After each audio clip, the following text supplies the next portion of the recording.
জীবনে ভাই অনেক পাহাড় দেখছি, কিন্তু আপনার নগরবাড়ি ঘাটে এসে এরকম যে মরিচের শুকনো মরিচের গুঁড়া যে ভাই পাহাড় দেখবো সেটা আমি ভাবি নাই।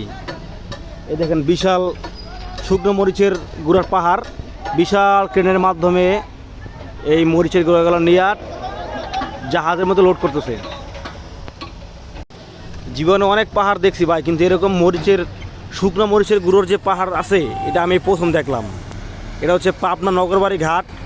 দেখেন বস্তা ভরা ভরা মরিচের গুঁড়া, এই শ্রমিকরা মাথায় করে মরিচের গুঁড়ার বস্তা নিয়ে ট্রাকে ভরতেছে। আর এইখানে দেখেন অনেক মরিচের গুঁড়ার মানে বিশাল এক পাহাড়ের মতো।